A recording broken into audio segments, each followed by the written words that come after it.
All right, we're live for another show, another Q&A. Thank you, everybody, for joining. Good afternoon, good evening, good morning, wherever you are at in the world. My name is Ross. I'm the founder and CEO of GridRival. With me today, I have Michael Arsenoli, our CTO, Ryan Booth, our Director of Business Operations, and William Laddie, Principal Software Engineer. We are here today to answer all of your wonderful questions and discuss strategy for the Saudi GP. Probably do a little of Bahrain recap. We're going to talk about biggest winners, biggest losers, who we think is undervalued, overvalued, who we're dropping from our teams, who we're maybe adding to our teams. We've got open positions. I don't have any. And who might the best talent drivers be. So again, we're here for Q&A as well. So feel free to ask us any questions.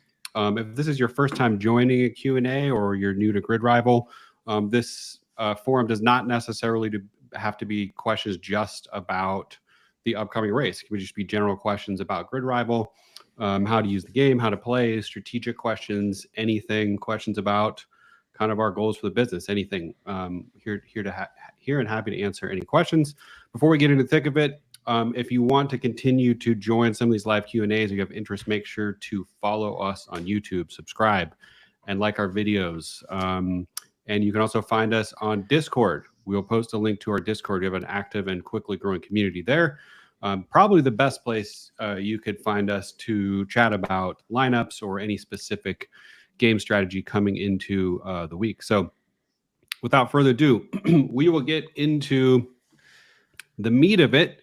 And I think we should just have a quick recap on Bahrain and maybe talk about some of the more obvious or maybe to some less obvious winners and losers in terms of GridRival and fantasy position, fantasy rank. I think this is a particularly challenging start of the season for me personally because for one reason or another, I just think between testing and practice compared to last seasons on this game, I just felt like I had, I just wasn't confident in kind of the outcomes. You know, some were more obvious than others. Like to me, it's really obvious that Sainz was probably going to be underpriced on GridRival coming into the first race, but there was a lot of like conflicting data I got between testing and practice. So I found it a little bit more difficult. And so I think, you know, again, I can't remember everything that happened the last couple of years for me, but for sure, I'm going to have some lineups where I'm going to be breaking some contracts early. And as we've talked about on last call, you know, the first race or first couple of races is probably the most justified time on our application to do that, simply because usually in the beginning of the season, you know, first 4, 5, 6 races are when you tend to see drivers that are really, really overvalued or really undervalued. Alpine, we'll talk about. And, you know, you can make quick decisions to take advantage of it. But usually after about, you know, probably 5 or 6 races, 6 at the most, drivers will have adjusted their salaries to probably really close to where they're going to stay or fluctuate around the rest of the season. Occasionally you have breakouts. Last year, McLaren's a great example, right? They brought an upgrade and it was a significant upgrade, but that's not as common. So early in the season is usually a great time to consider breaking anything early. So I guess just kind of opening it up to discussion with y'all. I have my own opinions, but I've already been talking for 5 minutes now. So any thoughts on who you guys, let's start with undervalued. I think we'll have plenty to talk about going to overvalued, but who do you think were the big winners coming, the obvious big winners, you know, if you had on your team coming out of the Bahrain JP? Any of you feel free to start. Sure. Yeah. I didn't have them on any of my lineups, and it was the difference between my lineup coming in the top 3% of all players versus the top 0.3% of all players, which was Zhou, which we did talk about in the kind of lead up to Bahrain podcast. We were talking about him a lot, but the other one was Sergio Perez. Both from a points and salary perspective, you know, we didn't give him much airtime in our previous conversations, but you know, in terms of who turned out to be the most undervalued on the app and deliver a lot of points, I would say those two based on the data. Yeah. William, Ryan, any thoughts? Well, I got laughed at a little bit for Lance Stroll takes. Actually worked out pretty well for me as my talent driver. I am sporting my Lance Stroll hat today. As I said he will score points. And I said, once he does that, I will wear my Lance Stroll hat. Shout out Patrick in the chat who said sick Canadian GP hat. That is exactly where I got it. Because God knows I wouldn't go out and actually spend money on Lance Stroll merchandise. But yeah, I think Lance had a pretty strong race. Should have been one spot up, but they made him switch with Alonso at the end with team orders. But yeah, it is what it is. Strong performance from Lance. Fernando is faster than you. Where have we heard those words before? If you know, you know. So Magnussen was another winner. We were talking about him as somebody who could get that 2 million bump. And lo and behold, he got the 2 million bump, despite there being no retirements. First time ever there was an opener that had 0 retirements. Yeah. So he was another winner. As far as my team, I didn't actually have any of these big winners, which is why I'm sort of mid-pack as opposed to towards the top. Checo really came through. Like, you don't know, like they're going to show up and there'll be 1-2, or maybe Checo makes a mistake and this time he had a clean race. As far as the teams go, I saw somebody in the chat mention Haas. Yeah, they were a big winner as far as value. So there were no other big swings among the constructors, actually, in the upward direction, at least. Like Alpine, on the other hand,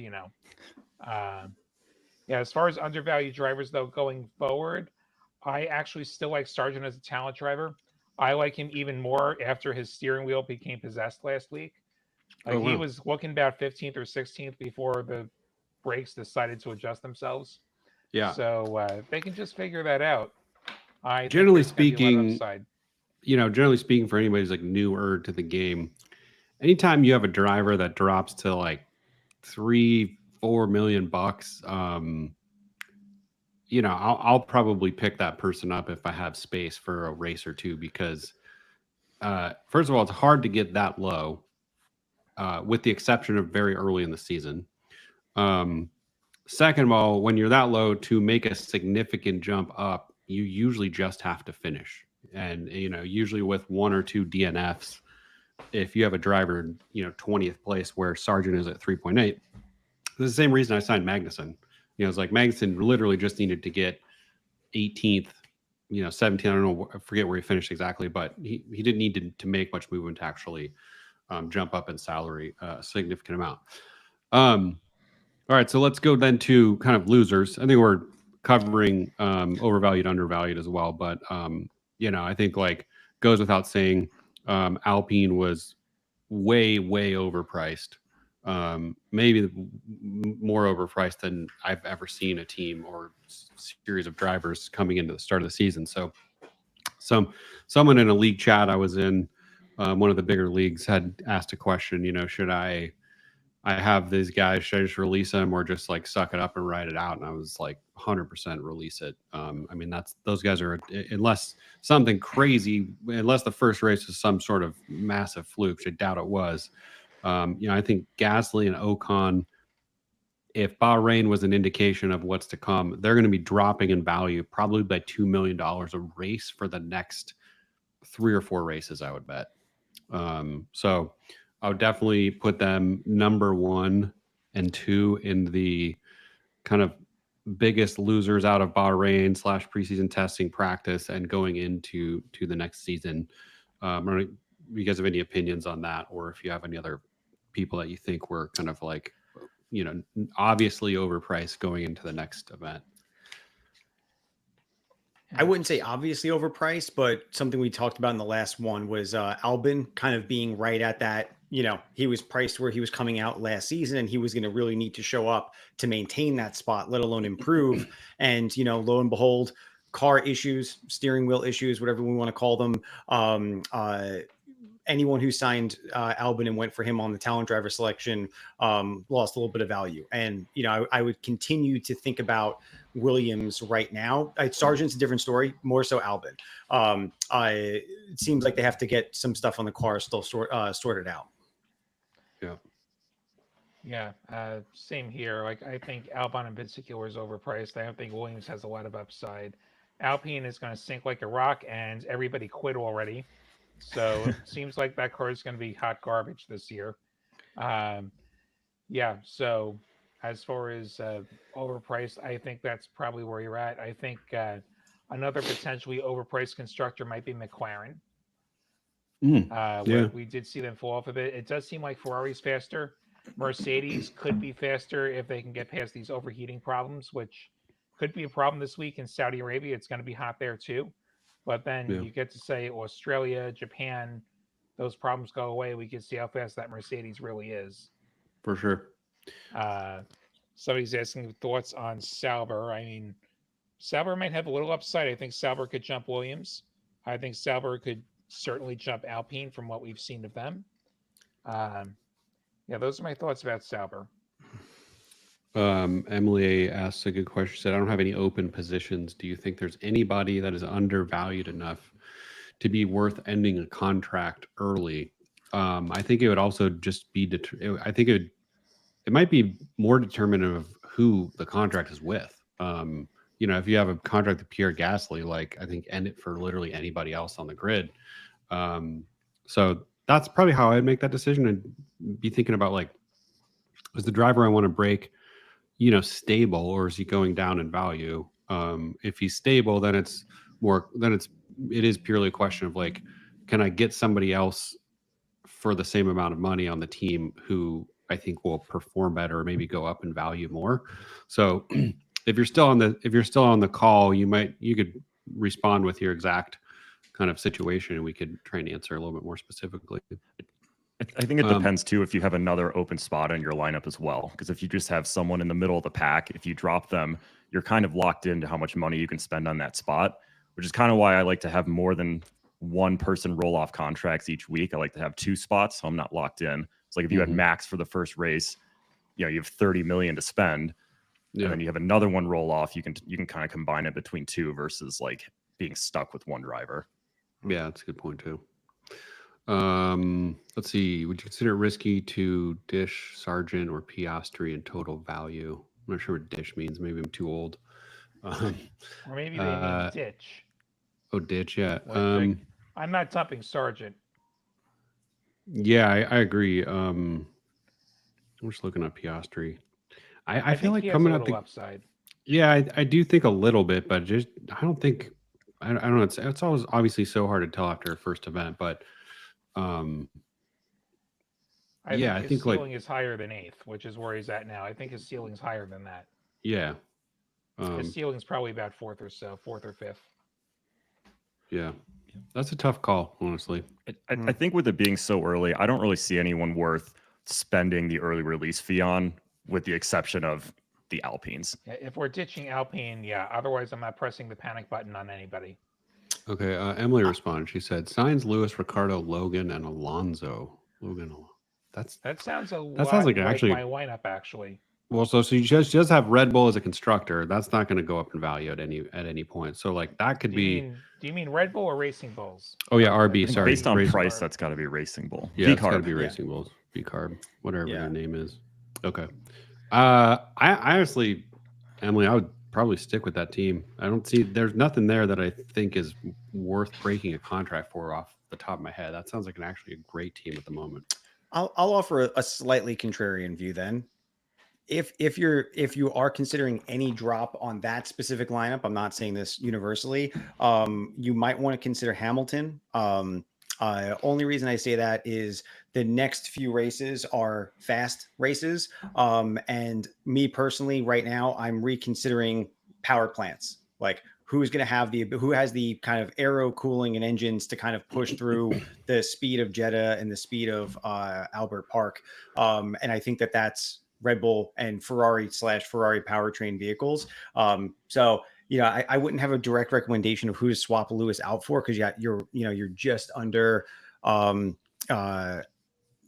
it might end up being the best bet, but I don't know. Right now, I wasn't particularly impressed with where Hamilton ended up in the last race. Just me personally. No, I agree. 2 product questions.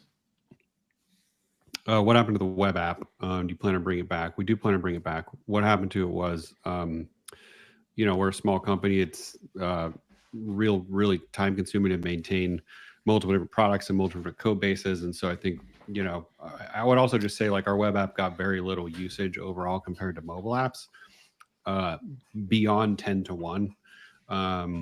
And that's not to say I think in the future that ratio could change with a really, really good web app. But it was just, it was 3 years behind in updates. And we made so many significant updates to the app over the off season that the web app essentially was not usable. So we do plan on bringing it back. We want to bring it back. There's a lot of different reasons we want to bring it back. I definitely can't give you a timeline, but it's for sure going to happen at some point. Will you support at some point a form of data exports from results? We've gotten asked this. I've heard this question a couple times. Again, that would probably come with a web app. That feature is probably something that would come in sequence, in some sequence.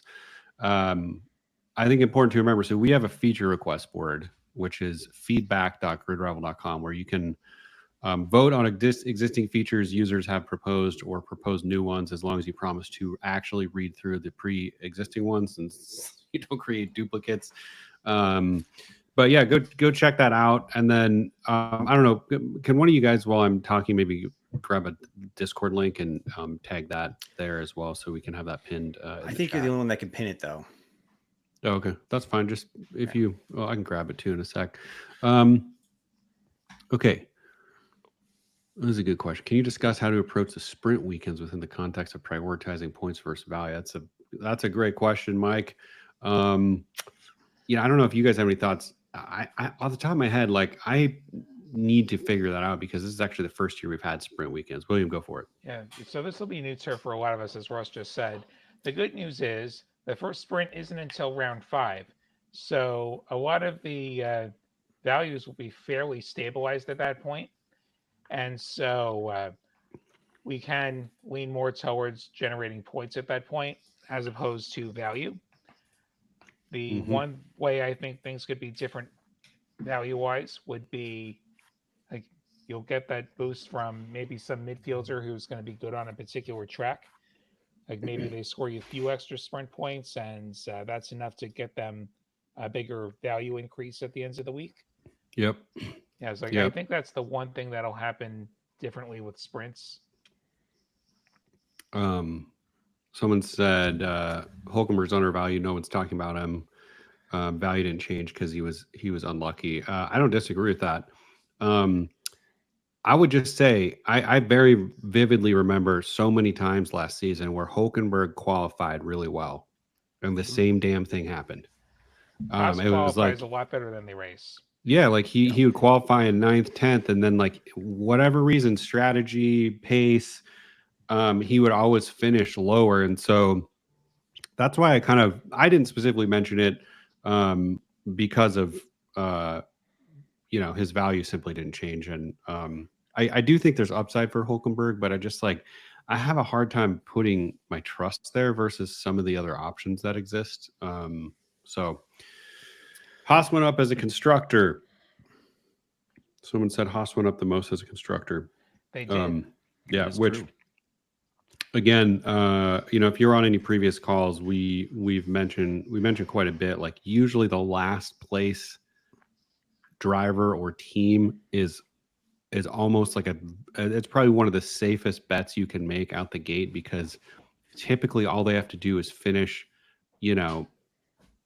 if a driver finish 18th to go up in value, if it's a team, 8th, 9th, and they're going to jump up in value out the gate.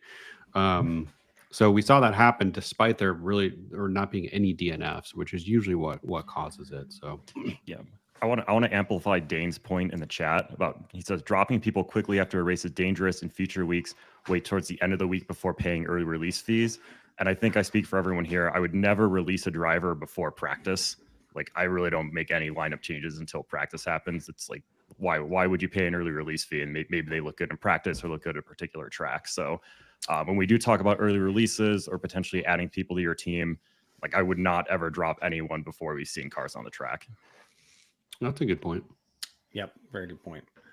There was a couple Botas questions earlier up. So if you don't have Botas, is now a time to sign Botas, or if you have Botas, is now a time to drop Botas. I would say I wouldn't be dropping him right now if he was on my lineup, just because the price differential, right? Like you could pick up Magnussen, but Magnussen has already increased in value in a pretty high jump. Ceiling is probably still a little bit higher than where he is, maybe. But Botas, he's down 0.9 million. If you don't have him, it's a potential move there. If you do have them, I wouldn't be too quick to be dropping Botas, especially with how good Joe did. So it's that's my opinions on Botas. Yeah. What's we got? No, I feel like I'm being personally attacked by Mike in the chat. He says, first, do you really use the Peloton? Yes, I do, Mike. And the second, he says, who's your guest for first driver to get DNF and why is it Lance? After I'm clearly leading a charge for Lance Stroll here. So thanks for your contributions, don't Mike. Let him get it. Don't let him get under your skin. We like Mike. I went with the strategy of value, but my league rivals went with Max and Red Bull. They made more points and even more money than me. Yeah, I mean, fantasy sports sometimes involve chance and luck, and things don't always go the way that you plan. I think strategically, you probably made the right decision. And let's be honest, it's been one event. Unless you signed all of those contracts for one single race, then in that circumstance you might be in a little bit of trouble. But I think let the strategy play out. Take into account what we've talked about today. If you have anybody on your team that you think is obviously a bad choice going forward, now's the time to make a change and incur the cost of doing it. Get some Danny Rick questions. Oh yeah, I would point out, we saw from Bahrain the race strategy before the race was to favor Danny Rick from both the tire strategy and the driver swap. So if you're choosing between Yuki and Daniel, just kind of keep that in mind right now, that like there's probably some race preference strategy for Daniel, especially after how Yuki behaved at the end of the race on the cool down lap. I don't expect them handing out any race strategy favors to Yuki. So I would go Rick over Yuki currently. Also, on the note of testing, I am interested to see what Ricardo and kind of V-Carb in general, what their numbers are going to look like on a high-speed track like Jeddah, right? They might outperform, and Danny Rick might be the best talent driver selection you could make, but we'll see on testing there. Mm-hmm. Yeah, Ricardo has more upside of the two drivers. Here's my hot take. Sonoda is on the bottom in that organization. And after his outburst last week, honestly, if I were running that team, Lawson would be driving the car this week. We all know it's what's going to happen. Like probably by summer break, I think Sonoda is going to be out of there, and the favorite child will be in there, and yeah. So like I like Ricardo better. Like we've seen a few questions in the chat about the junior Red Bull team, RBV Carb, whatever you want to call them. Yeah. So Ricardo definitely more upside and probably better head on his shoulders than Yuki. If we want to talk about first retirement of the year, it could be Yuki running into Lance or vice versa. Which brings me to another point about Jeddah looking ahead. It is a street course, less room for error. So if you think a driver is maybe a little bit more prone to run into a wall, then maybe you avoid that driver, and it's up to you to make that choice. Who that might be. Yeah, I mean, someone like Hulkenberg could be, a little bit of a contrarian bet, sort of like Saudi, because he just has so much experience. I think like some of the new drivers that don't have as many reps on street courses could be risky holds this week. Logan Sargent to me is scary on a street course. Yeah, the street courses are usually a high anxiety time for the Logan Sargent fan club, but we're powering through and we're sticking with the value. Yeah. Josh suggesting that they need to keep Honda happy. They'll keep Yuki. Well, do they? Honda's a lame duck. Red Bull's going to Ford in 26, unless that falls apart for some reason. Honda's going to go to Aston. So how happy do they have to keep Honda? And you could also put Iwasa in the car if it's just a matter of keeping someone from Japan in the car. Currently have 2 spots open. I have Hamilton, Leclerc, Ricardo, and Mercedes. Would you recommend Hulkenberg and Sargent, Albon and Hulkenberg, or Stroll and Sargent? That last one's makes me real nervous. Ryan would choose that Strolling one. Sergeant. Strolling Sergeant. That's pretty boom or bust.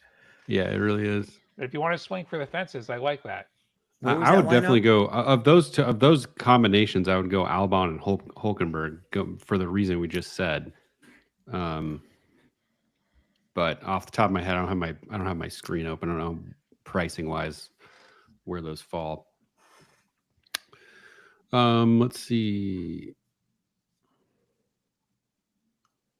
How do you think about contract strategy? 2 to 3 drivers rolling off every race. That's not a bad strategy. I always like to try and leave myself at the first couple of races of the year, an exception to this, because I very rarely will sign 1 or 2 race contracts, and probably even less rare at the beginning of the season, or more rare at the beginning of the season. So with the exception of the start, I always try to leave myself 1 spot every week to have something rolling off so that I can make a strategic change if I want to.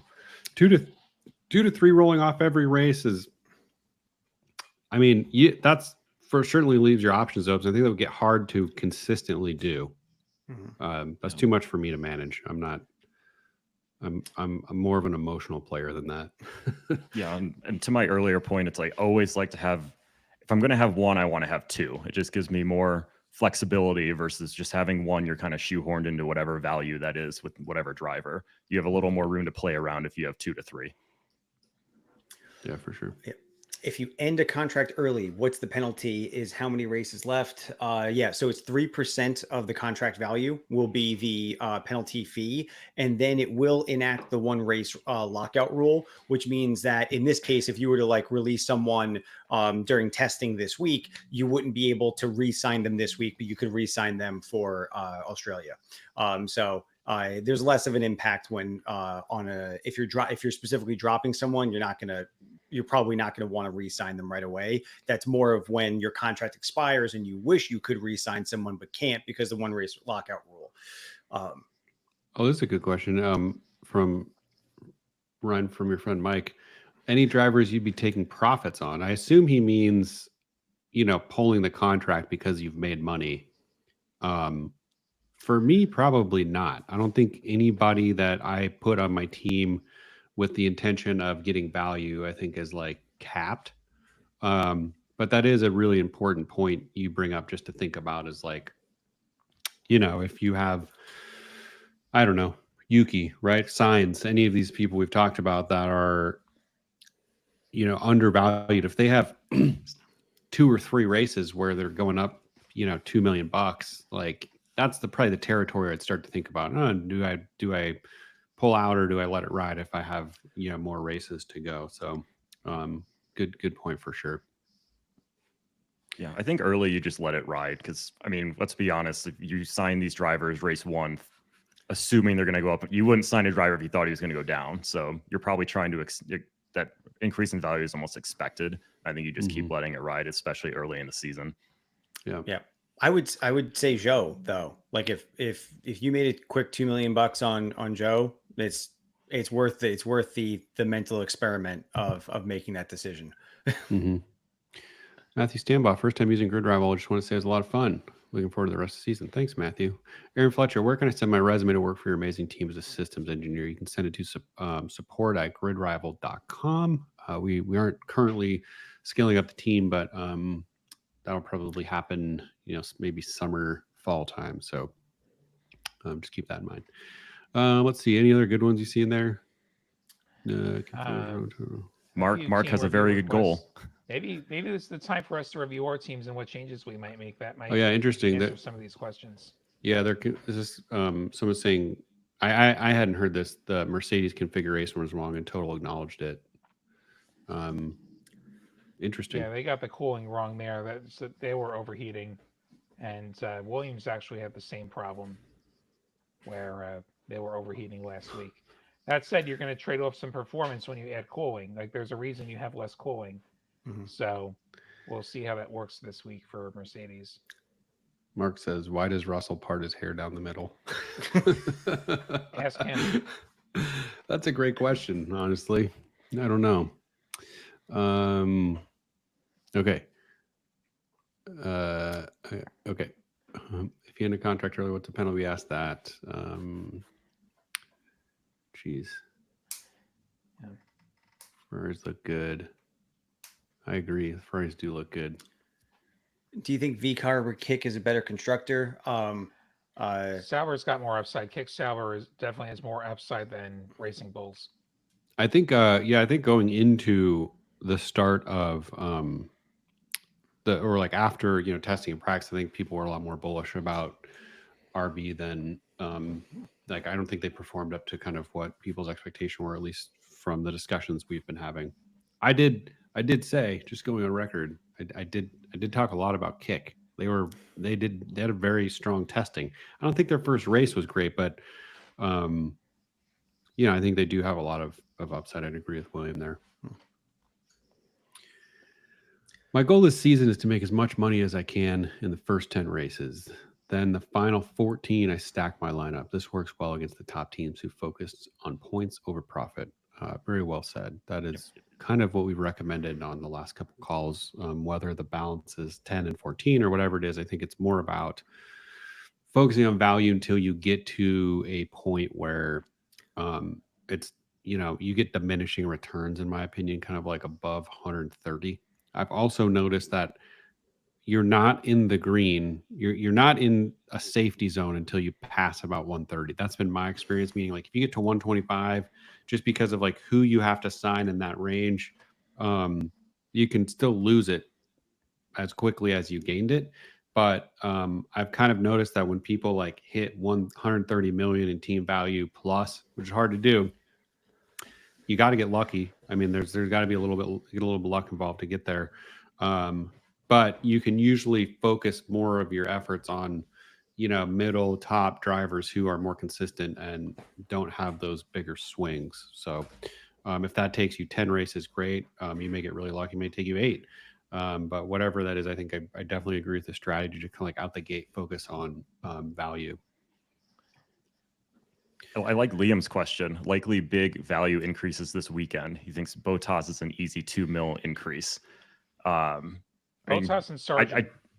I like targeting those drivers that had something happen to them. They lost value. They're both running decent races and kind of got screwed over. But yeah, I think it's Sargent mostly because he is so low right now, and he doesn't need to do a whole lot for a $2 million increase. So that's what I would say. Yeah, and to our comment earlier about experience too, Botas is certainly somebody who I would bet money on, getting to the finish line of a complex race with his tenure in the sport and experience at street tracks. Let's see. Can you touch base on the point adjustment that happens after? On the point adjustment that happens after the race went from 6.9? Oh, he's asking about the rescore, I'm guessing. Yeah. So there was an anomaly reported with how personal improvement points were tallied, and they were off by 1 position. So I think it was everybody that had personal improvement points got 1 position more worth of improvement points or 1 less. I don't know. William was the one that fixed it, so he's probably better person. So what happened was there was a glitch where it's supposed to be based on your trailing 8 races, how you do against your trailing 8 races. What the system was doing for some reason, it was some reason that I figured out and I fixed. It was pulling in the current race and the trailing 7 races, and that was the 8 races. So the averages were not correct unless your finish position happened to be the same 8 races ago as it was in Bahrain. But we got that sorted out, so we reran scoring, and those points are now correct, and should not happen again going forward. And you will see rescores occasionally. It's way less common that it's because of something internally. It's usually because there's some ruling that happens 2 hours after the event, and so we end up rescoring it. Usually, you'll get a push notification that happens. This is the first feature one I've request seen because of a bug. Yeah. Neil Boone, how about paying extra money to extend a contract? I don't think you're the first person to suggest that. I don't know if you were on the top of the call, but you can go to feedback.gridrival.com to either propose that idea or vote on it. I'm about 95% sure that idea is already on the board. So go give it a +1. I like the idea, actually. I really do. I think it's a great idea. Russell's hair is not a British thing. Cool. Well, oh, that's Luke. Antonio Yeah, today you wondering, noticed he said that. Yeah. Antonio's wondering about Magnussen and his value increase. It went up 2 million last week. Is it time to ditch him or not? I'm not ditching him yet. First of all, you'd be throwing away some of that profit you just made. But second of all, I think there's some more upside for him to grow. Like, I don't know that 18th is the ceiling. I think he's ranked 18th. Correct me if I'm wrong. Yeah, I do think there's more upside. 19th. Like, it's like Magnussen is 18th. Yeah, My bad. he's 18th, and Botas than Sargent. I thought so. Yep. So I do think that there is some more upside for all of them if they can just stay out of trouble. They got a pretty good chance. Mm-hmm. Yep, I agree. Will you develop a shareable graphic for Instagram stories maybe after each race weekend? I'm not totally sure what you're asking. If that's like a overview of like performance of the drivers or salary changes or what, but if you're still here, feel free to clarify because I think it sounds interesting. Mm-hmm.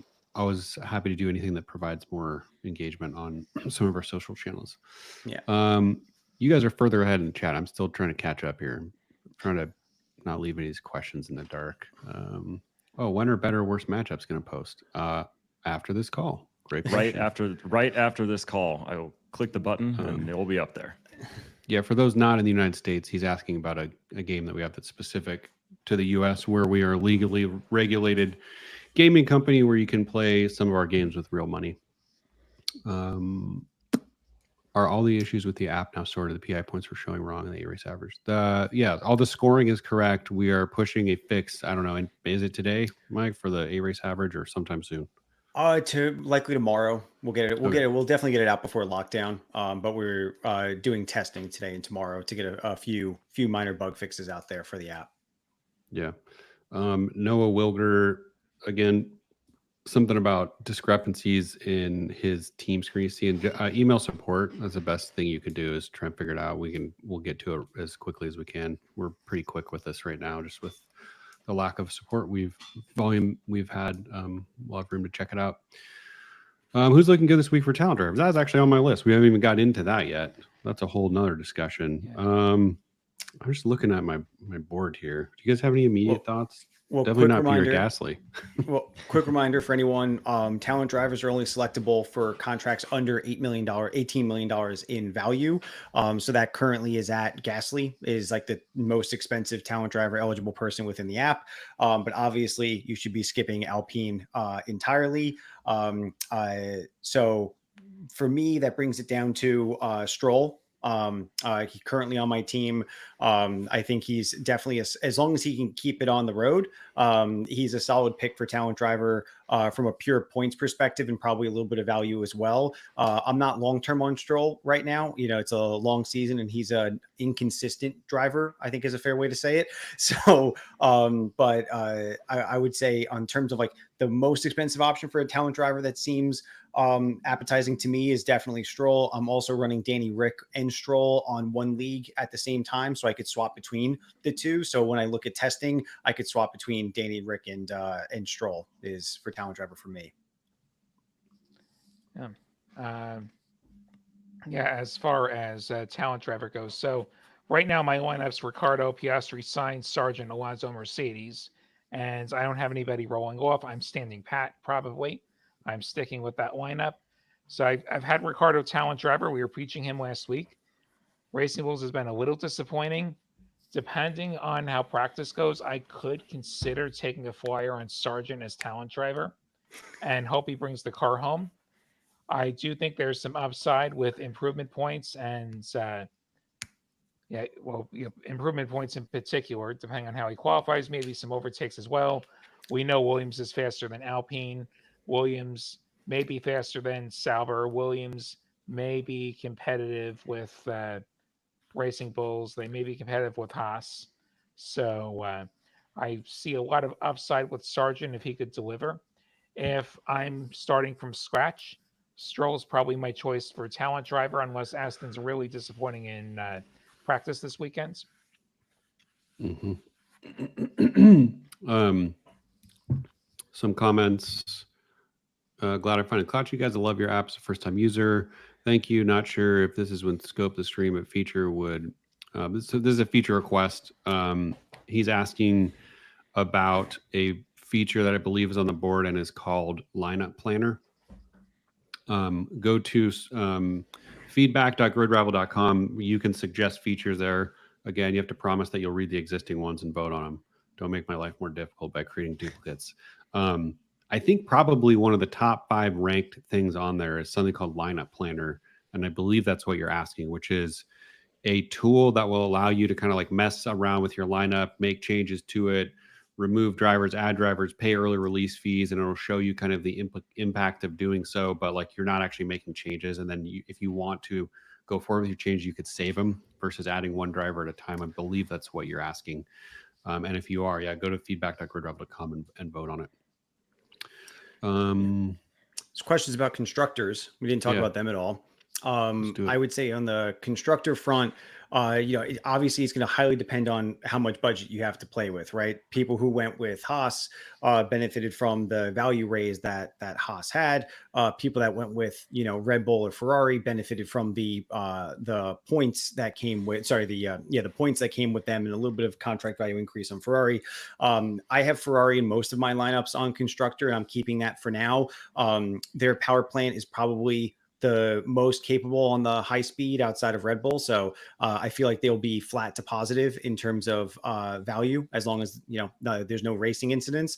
So I would go Ferrari on the high end, and I'll leave the rest of them for the rest of the guys here.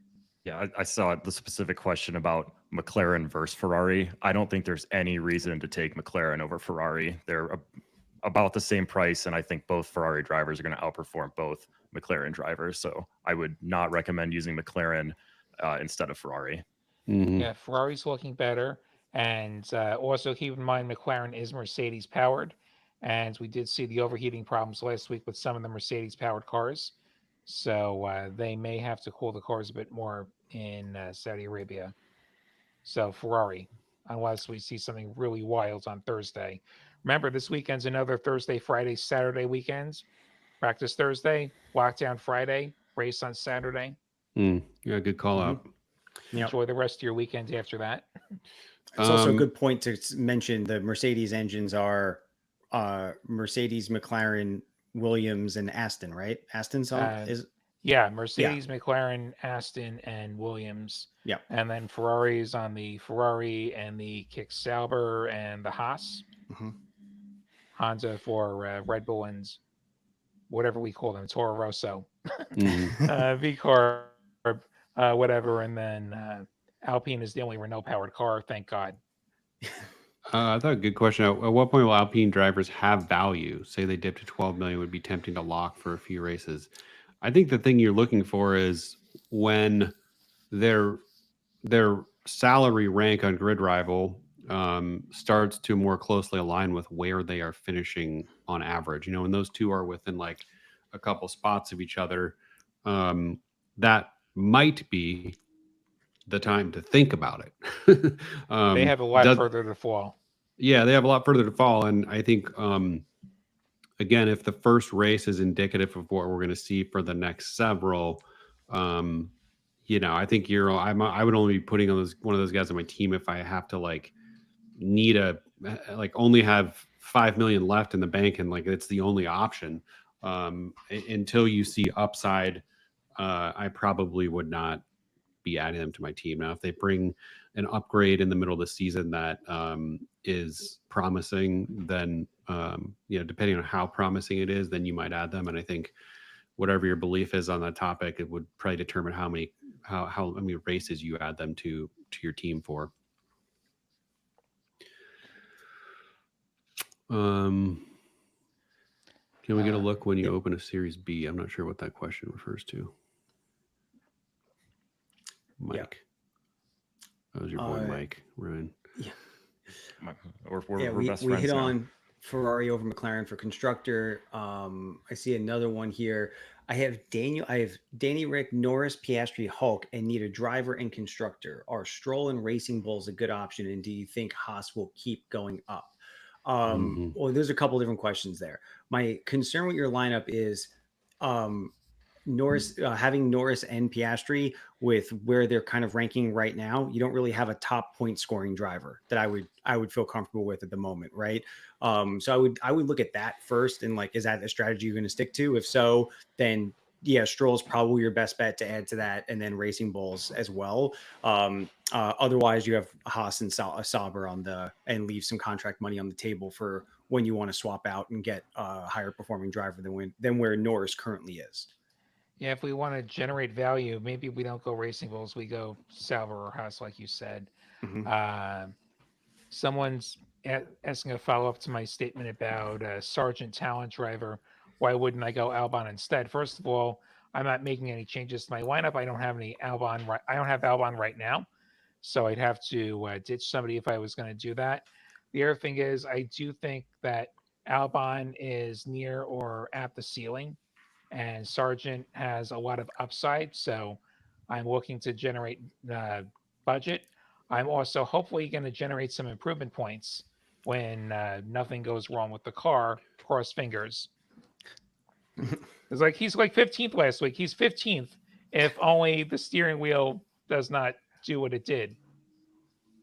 Of all the things to go wrong.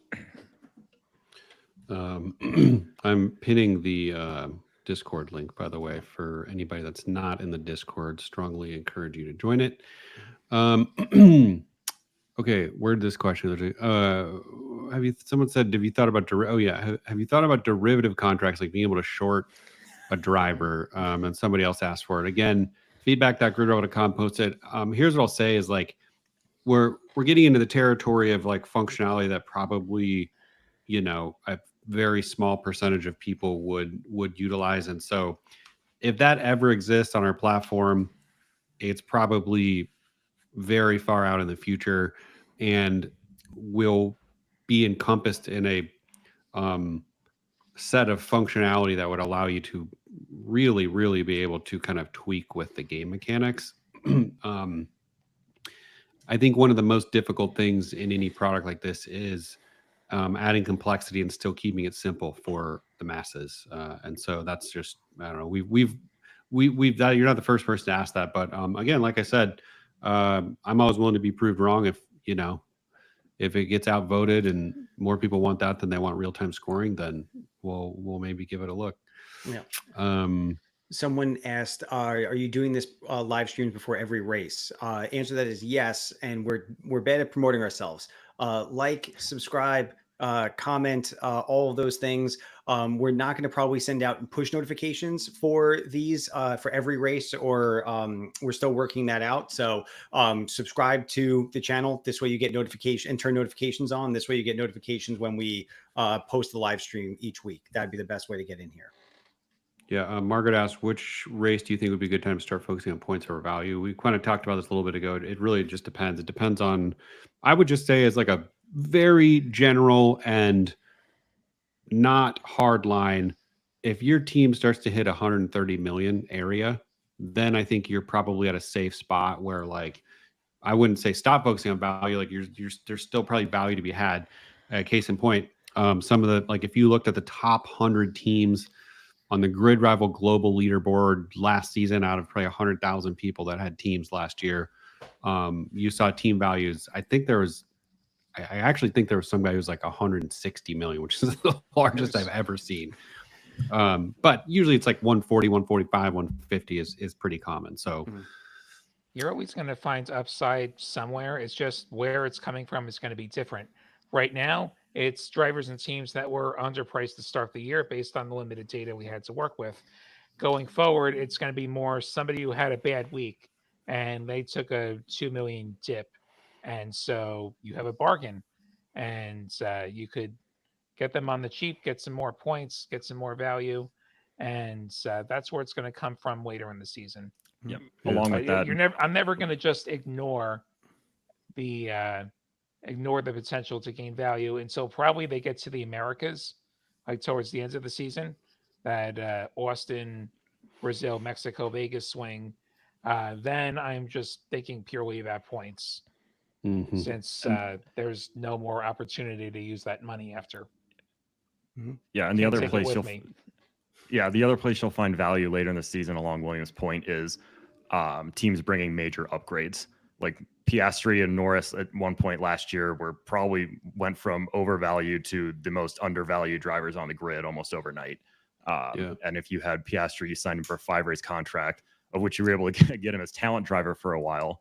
That was a huge game changer. So keep an eye out for things like that too. As much as we trashed Alpine, McLaren showed up with one of the worst cars on the grid last year, and they were on the podium at the end. Yeah. Who knows? Who knows what's going to happen? And the last thing I'll put in for targeting points over value, watch the sprint race schedule. There's extra points available for sprint, so you don't want to be caught during sprint weekends, with a completely value optimized lineup, because there's more points available to be had. Mm-hmm.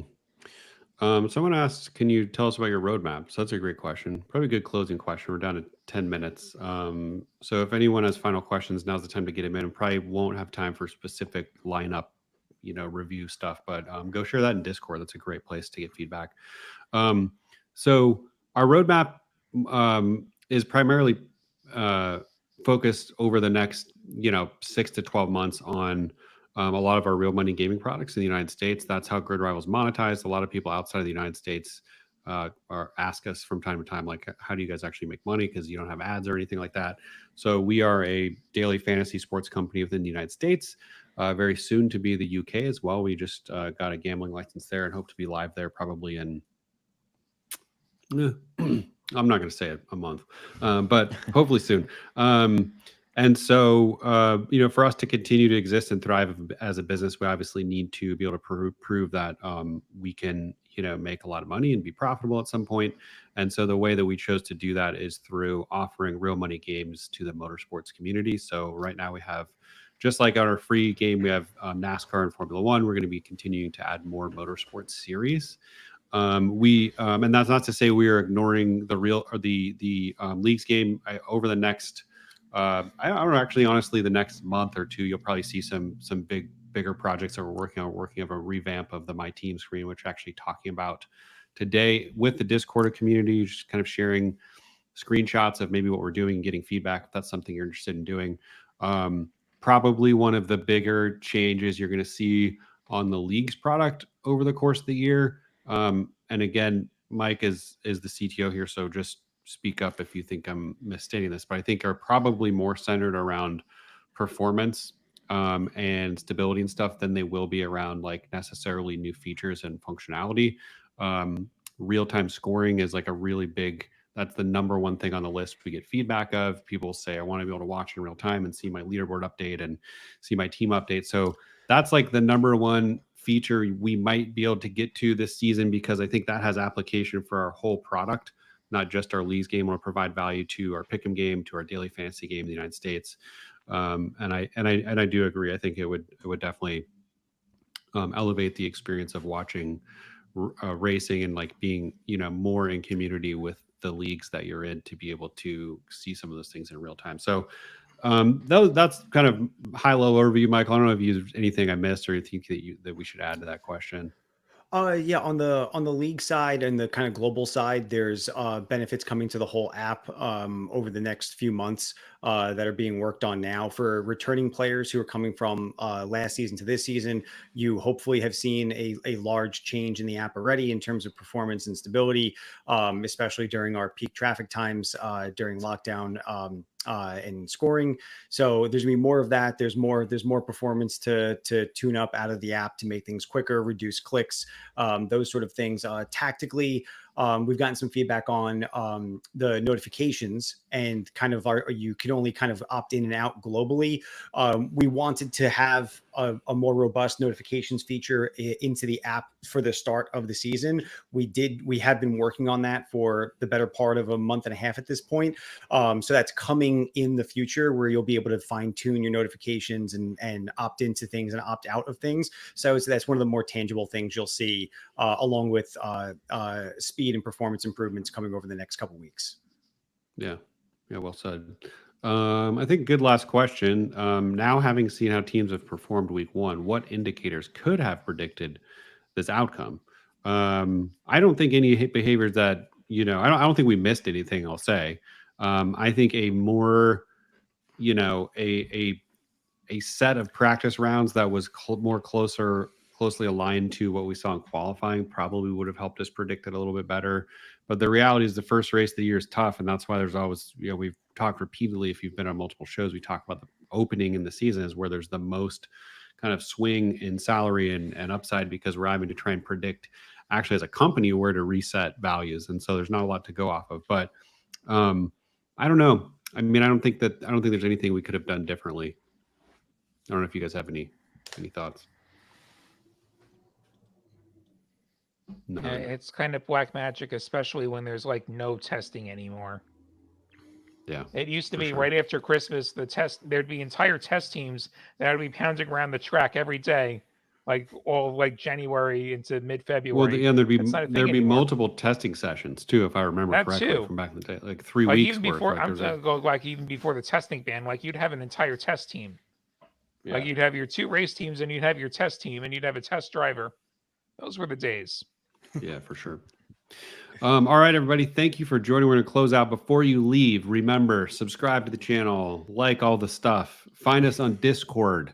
We will be doing these every week, hopefully at the same time. Just going to depend on our schedule. I saw there's a question that said, can you do these in between qualifying and practice? Probably not anytime soon, just with how busy we are with getting the product done and all the things we just talked about. But yeah, make sure to find us online and subscribe so you can stay in touch. To Mike's point earlier call, we probably will not be sending a push notification on all of these. So make sure you don't miss out. We look forward to chatting with everybody again, hopefully next Tuesday. And please send your questions in the meantime on Discord. Find feedback.gridrival.com to give any sort of insights or input on features or ideas that you have. And thank you guys for showing up. We look forward to the next call. Have a great week. See everyone. See you guys.